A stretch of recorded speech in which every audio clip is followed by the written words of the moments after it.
जय हिंद दोस्तों, कैसे हैं आप सभी का स्वागत है फिर से ज्ञान ज्योति के इस चैनल में। आज हम एक अगले अध्याय की शुरुआत कर रहे हैं जिसका नाम है अफवाह तंत्र, यानी नदियों के बारे में। हम विभिन्न प्रकार के नदियों के बारे में, कहाँ से निकलती है नदी और कहाँ पे गिरती है, और उसकी सहायक नदियों के बारे में हम अध्ययन करेंगे। तो चलिए आइए शुरू करते हैं। अध्याय का नाम है अफवाह तंत्र।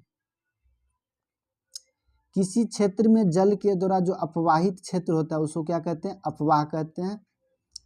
तो आगे देखिए यहाँ पे क्या लिखा हुआ है। कहता है अफवाह शब्द एक क्षेत्र के नदी तंत्र की व्याख्या करता है, यानी किसी क्षेत्र में जो नदी बहती है, नदी के द्वारा जो जल प्रवाहित होता है उस क्षेत्र को कहते हैं अफवाह।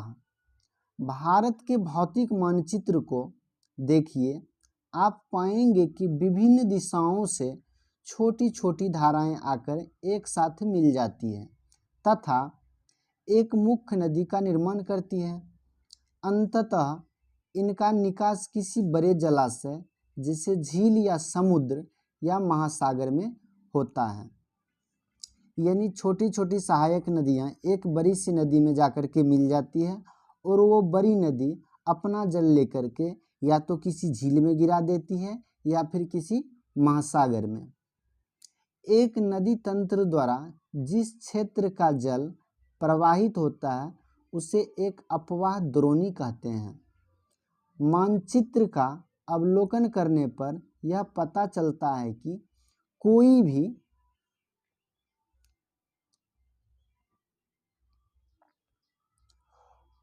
भी ऊंचा क्षेत्र जैसे पर्वत या उच्च भूमि दो पड़ोसी अफवाह द्रोणियों को एक दूसरे से अलग करती है। इस प्रकार की उच्च भूमि को जल विभाजक कहा जाता है। यानी दो नदियों के बीच यदि कोई दो नदी बह रही है और उसके बीच यदि कोई ऊंचा जगह होगा, ऊंचा स्थल होगा, तो इस जल को दो भागों में बांट देता है, दोनों के लिए अलग अलग रास्ता का निर्माण करती है। इसलिए इस पट्टी को हम क्या कहेंगे? जल विभाजक कहेंगे। ऊपर देखिए इस प्रकार से आकृति में दिया हुआ है। जल विभाजक के लिए एक ऊंचा सा जगह है, पर्वत है या कोई उच्च भूमि है, और इस दोनों गड्ढों के बीच, गॉर्ज के बीच में क्या हो रही है? नदी प्रवाहित हो रही है, और इन दोनों नदी के जल को विभाजित करने वाला ये पट्टी है, ये चौड़ा पट्टी है। इसी को क्या कहेंगे हम? जल विभाजक कहा जाता है।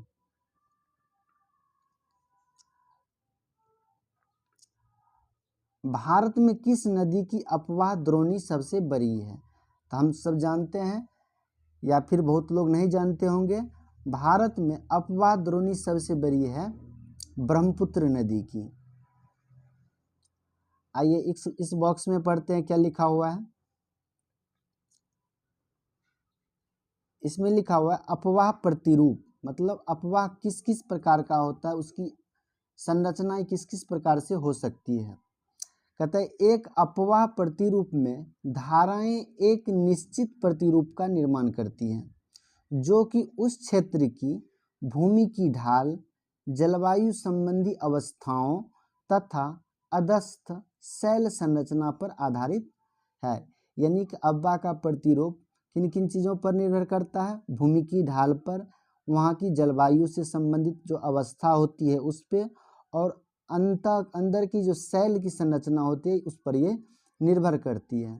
यह द्रुमाकृतिक, जालीनुमा, आयताकार तथा अरीय अफवाह प्रतिरूप है। द्रुमाकृतिक प्रतिरूप तब बनता है जब धाराएं उस स्थान के भूस्थल को ढाल के अनुसार बहती है। मतलब उस स्थल के ढाल के अनुसार जब बहती है धाराएं तो उसको कहते हैं द्रुमाकृतिक प्रतिरूप। इस प्रतिरूप में मुख्य धारा तथा उसकी सहायक नदियां एक वृक्ष की शाखाओं की भांति प्रतीत होती है। जब सहायक नदियां मुख्य नदी से समकोण पर मिलती है तब जालीनुमा प्रतिरूप का निर्माण करती है। तो दो प्रकार की प्रतिरूप पढ़े हम लोग। एक था द्रुमाकृतिक प्रतिरूप जिसको क्या कहा जाता था? वृक्ष की शाखाओं के भांति जो प्रतीत होती थी, और एक है कौन सा, जालीनुमा। जालीनुमा जैसे कोई नदी है तो इसकी सहायक आकर के समकोण पर मिलती है, तो इस प्रकार की जो प्रतिरूप बनती है उसको कहते हैं जालिकारूपी प्रतिरूप। तो जालीनुमा प्रतिरूप वहाँ विकसित करता है जहाँ कठोर और मुलायम चट्टानें समांतर पाई जाती हैं। आयताकार अपवाह प्रतिरूप प्रबल संधित शैलीय भूभाग पर विकसित करता है, और यह प्रतिरूप तब विकसित होता है जब केंद्रीय शिखर या गुंबद जैसी संरचनाएं धाराएं विभिन्न दिशाओं में प्रवाहित होती है। विभिन्न प्रकार के अपवाह प्रतिरूप का संयोजन एक ही अपवाह द्रोणी में पाया जाता है। कहने का मतलब है यदि कोई पर्वत है इस प्रकार से और इसके सभी दिशाओं में कोई धारा निकल रही, इधर भी निकल रही है, इधर भी निकल रही है, इधर भी निकल रही है, तो इस प्रकार की जो प्रतिरूप होता है इसको कहा जाता है अरीय प्रतिरूप।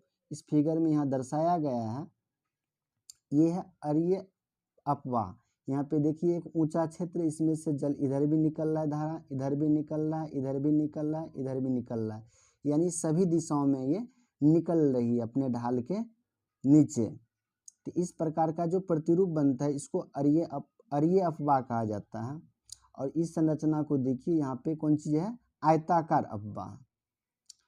और द्रुमाकृतिक अपवाह जिसको हम कहते हैं वृक्ष के जैसे जो होता है वो इस प्रकार की है, यानी इसकी मुख्य धारा में अलग अलग दिशाओं से क्या हो रही है, सहायक नदियां आकर के मिल रही है। लेकिन यही सहायक नदियां जब समकोण पर आकर के मिलती है तो उसको कहा जाता है जालीनुमा अपवाह। आगे भारत में अपवाह तंत्र, तो भारत की नदियों के बारे में यहाँ पे देखते हैं। भारत के अपवाह तंत्र का नियंत्रण मुख्यतः भौगोलिक आकृतियों के द्वारा होता है। इस आधार पर भारतीय नदियों को दो मुख्य वर्गों में विभाजित किया गया है। तो दो मुख्य वर्ग कौन कौन से हैं, हिमालय की नदियां और दूसरा प्रायद्वीपीय नदियां। यानी भारत की जो नदियां हैं उसको कितने भागों में बांटे हैं, दो भागों में, एक जो हिमालय से निकलती है और दूसरा जो प्रायद्वीपीय नदियां जो पहाड़ी क्षेत्र से, पठारी क्षेत्र से निकलती है। भारत के दो मुख्य भौगोलिक क्षेत्रों से उत्पन्न होने के कारण हिमालय तथा प्रायद्वीपीय नदियां एक दूसरे से भिन्न हैं। ये दोनों में क्या है, भिन्नता है, अंतर तो पाएगा ही। हिमालय की अधिकतर नदियां 12मासी नदियां होती हैं। इनमें वर्ष भर पानी रहता है क्योंकि इन्हें वर्षा के अतिरिक्त ऊंचे पर्वतों से पिघलने वाले हिम द्वारा भी जल प्राप्त होता है।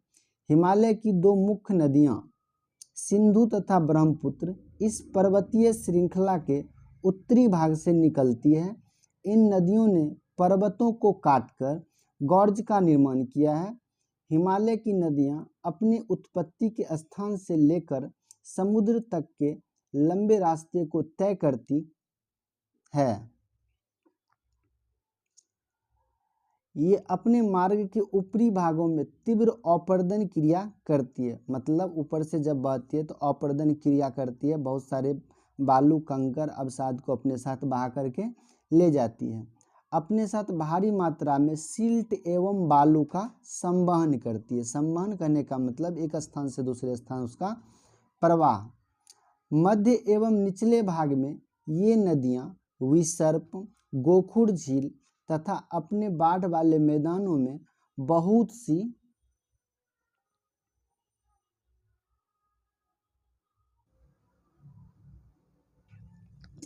आइए इस आकृति को समझते हैं। इस आकृति को जैसे हम तीन भागों में बांट लेते हैं। यहाँ पे ऊपरी भाग और यहाँ पे नदी का स्रोत, यहाँ से नदी निकलती है, देखिए यहाँ पे कम टेढ़ा मेढ़ा होकर के निकलती है। और मध्य वाला भाग जो है इसमें थोड़ा ज़्यादा सा घुमावदार है और ये आगे जा कर के और ज़्यादा सा क्या है, घुमावदार है। तो यहाँ पे जो क्षेत्र है अलग अलग सरिताओं में बह जाती है, बट जाती है। यहाँ पे निर्माण करता है कौन चीज़ का, डेल्टा का निर्माण करता है। और ये निचला भाग होता है, ये सबसे ऊंचा वाला भाग, ये मध्य वाला भाग और ये सबसे नीचे वाला भाग। जब ये सबसे नीचे वाले भाग में इस वाले क्षेत्र में आता है तो यहाँ तो मैदानी भाग आ जाता है, जिसके कारण नदी की ढाल क्या हो जाती है, कम हो जाती है। कम होने के कारण इसकी ये ज़्यादा विसर्प का निर्माण करता है। इस प्रकार से टेढ़ा मेढ़ा होकर के मार्ग बना करके ये बहने लगता है। कभी कभी क्या होता है, ये नदी यहाँ से बह करके आई है और उधर टेढ़ा नहीं जा करके ये सीधे बहने लगती है, किसी कारणवश सीधे बहने लगती है। तो ये वाला जो क्षेत्र है यहाँ पे मलबा अवसाद आकर के जमा हो जाता है, जिससे ये क्षेत्र क्या होता है, घिर जाता है और यहाँ पे जल का जमाव हो जाता है और इस प्रकार से एक झील का निर्माण होता है। इसी प्रकार के झील को कहा जाता है गोखुर झील, जो कि बिहार के बेगूसराय जिला में कन्वर झील या कांवड़ झील है। ये पूरे एशिया का एकमात्र गोखुर झील है जो कन्वर झील या कांवड़ झील है। अब आइए देखते हैं हिमालय की नदियाँ, फिर हम पढ़ेंगे हिमालय की नदियाँ। पढ़ने के बाद हम लोग पढ़ेंगे प्रायद्वीपीय नदियाँ। तो हिमालयी नदियाँ के बारे में यहाँ पे दिया गया है। कहते हैं सिंधु, गंगा, ब्रह्मपुत्र हिमालय से निकलने वाली प्रमुख नदियाँ हैं। बहुत सारी नदियाँ हैं लेकिन सिंधु, गंगा और ब्रह्मपुत्र प्रमुख है, महत्वपूर्ण है। ये नदियाँ लंबी है तथा अनेक महत्वपूर्ण एवं बड़ी सहायक नदियाँ आकर इसमें मिलती है। किसी नदी तथा उसकी सहायक नदियों को नदी तंत्र कहा जाता है। तो कोई नदी है या उसकी सहायक नदी, दोनों को मिलाकर के क्या कहा जाता है, नदी तंत्र कहा जाता है। आगे देखिए सिंधु नदी तंत्र। सबसे पहले सिंधु नदी तंत्र के बारे में देखेंगे। सिंधु नदी का उद्गम मानसरोवर झील के निकट तिब्बत में है। पश्चिम की ओर बहती हुई यह नदी भारत में जम्मू कश्मीर,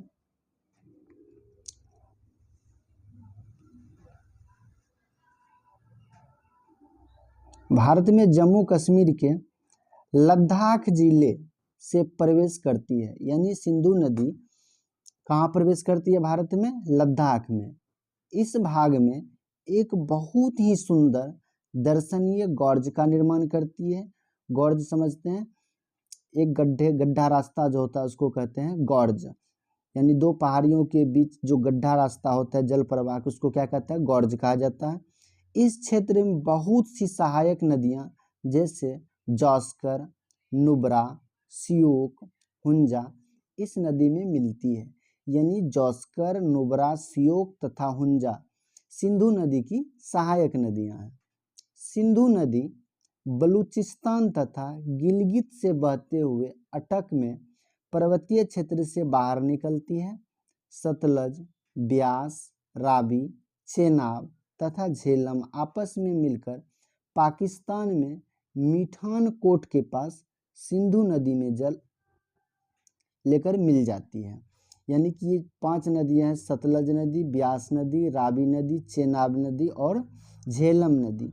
ये सब मिलकर के आपस में एक हो जाते हैं और पाकिस्तान के मीठान कोट में जाकर के सिंधु नदी में मिल जाती है। इसके बाद यह नदी दक्षिण की तरफ बहती है तथा अंत में कराची से पूर्व की ओर अरब सागर में मिल जाती है। यानी सिंधु नदी अपना जल कहाँ पे गिराती है, तो वो गिराती है अरब सागर में। सिंधु नदी के मैदान का ढाल बहुत धीमा है। सिंधु द्रोणी का 1/3 से कुछ अधिक भाग भारत के जम्मू कश्मीर, हिमाचल तथा पंजाब में तथा शेष भाग पाकिस्तान में स्थित है। 2900 किलोमीटर लंबी सिंधु नदी विश्व की लंबी नदियों में से एक है। तो यहाँ से क्वेश्चन बनेगा सिंधु नदी की लंबाई कितना है, तो सिंधु नदी की लंबाई कितना है, 2900 किलोमीटर।